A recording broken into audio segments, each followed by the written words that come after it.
Hi everyone, my name is Valeria. In this video I'll show and tell how I spent December in Russia, St. Petersburg mostly, but there's gonna be more towns.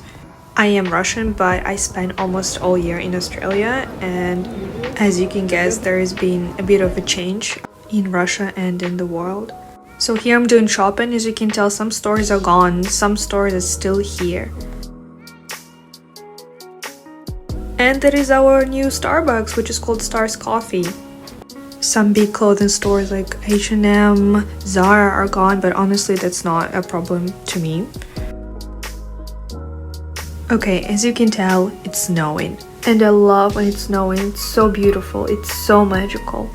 But driving when it's snowing is not my favorite thing at all. Guess why? Well, because you have to clean up your car, and also you can get stuck in the snow. And here's the Hermitage, one of the most famous museums in Russia and in the world.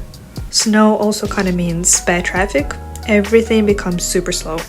And that's why I sometimes switch to the underground, or metro, or subway, or whatever you call it.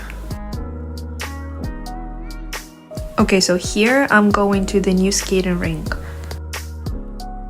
Here's the frozen Gulf of Finland. In Russia we don't have Santa Claus, but we have a similar old man.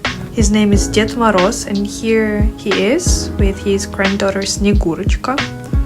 So me and my friend got cold and we decided to have a coffee and a piece of pie. So here we're having our coffees, enjoying our pies, just talking and chilling, and suddenly we heard that our skating session would be over, so we had to go back. Now, this is a train station in St. Petersburg, and here I'm heading to the town where my grandma lives. And this is what my train looked like. To be honest, that's pretty much the cheapest option. I decided to go like a week before my trip, and it was nearly New Year, so pretty much all the best trains were taken. This is a train station in Rybinsk, a town where my grandma lives and where I go every summer. But because I was in Australia that summer, so I decided to go in December. This town becomes more and more popular because local architects decided to recreate the style and architecture of Rybinsk before the Russian Revolution. Here you can see a Rybinsk museum and a statue of who? Of course, Vladimir Lenin. Let's get inside the museum. Here you can see some local Soviet art and local nature, local animals. These are actually real stuffed animals.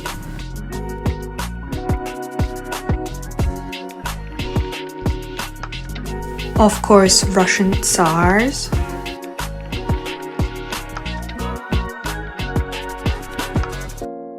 This is what apartments of local merchants from 200 years ago looked like.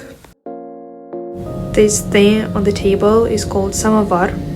What do you think it was used for? It was actually something like a kettle. And of course, Russian Orthodox icons. Just look at all of those details. So mysterious, right?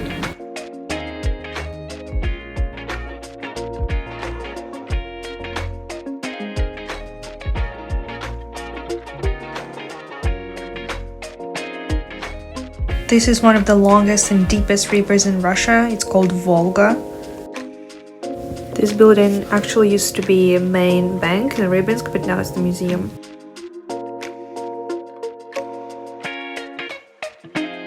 Here's the New Year fair, where you can buy souvenirs, honey, and a lot of stuff. And guess who I actually met there? It was Ded Moroz, the Russian Santa Claus. Ded Moroz doesn't live in North Pole, he lives in Великий Устюг, which is also in Russia, and he lit the Christmas tree with his magic. Now, my friend and I had a little road trip.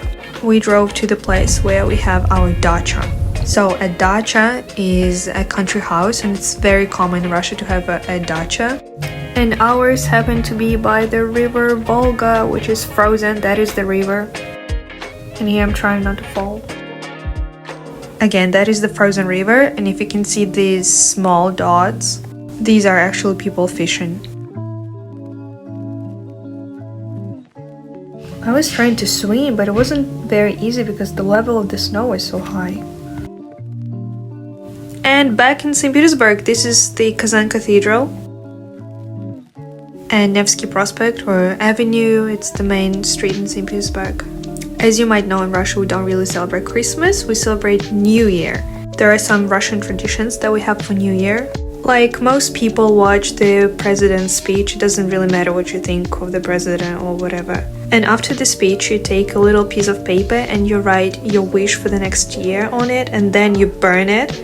Then you put the ashes in your glass of champagne, and then you drink your champagne. Attention, with ashes in it.